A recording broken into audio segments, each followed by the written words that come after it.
కాళేశ్వరం ప్రాజెక్టుకు బాంబులు పెట్టి కూలగొట్టారని చెప్పడం పూర్తిగా సిగ్గుచేటు. బీఆర్ఎస్ హయాంలో జరిగిన కాళేశ్వరం ప్రాజెక్టు తప్పిదాలను కాంగ్రెస్ పార్టీ ప్రభుత్వంపై నెట్టడం ఏమాత్రం సమంజసం కాదు. కేసీఆర్, కేటీఆర్ ప్రజలకు నిజాలు చెప్పలేని పరిస్థితిలో ఉన్నారు. దయచేసి దిగజారుడు రాజకీయాలను మానుకోవాలన్నారు. అందుకే ప్రజలు మిమ్మల్ని తిరస్కరించారు. అసహించుకుంటున్నారు.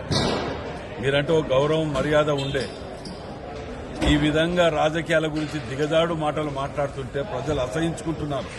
మాకు కూడా ఇవాళ మీ మీద ఒక ఒపీనియన్కి వచ్చినాం.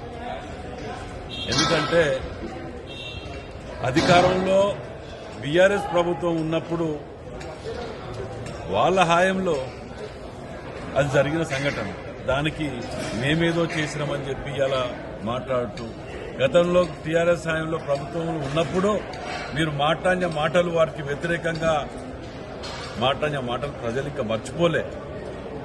అది ఏది సోయి లేకుండా మీ నోటికి ఏది వస్తే అది రాజకీయాలని, ప్రజలని రెచ్చగొట్టడానికో, మీ ఓట్ల లబ్ధి కోసమో ఇలాంటి దిగజారు రాజకీయాలు చేయకండి ప్రవీణ్ గారు.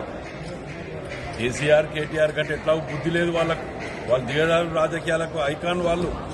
కానీ దాంట్లో మీరు బుడ్డర్ఖాన్ తయారు కాకండి. అలా దయచేసి మీ పద్ధతులు మార్చుకోండి. ప్రజలకు వాస్తవాలు దగ్గరలో ఉండే విధంగా మాట్లాడితే ప్రజలు రిసీవ్ చేసుకుంటారు. కానీ ఎంతసేపు జీవితం అంతా దిగజాడు రాజకీయాలకు బానిస కాకండి.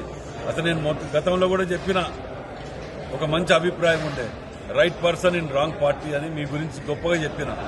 కానీ ఇవాళ మీరు నిజంగా కూడా ఇంత దిగజారుతారని మేము ఊహించుకోలేదు.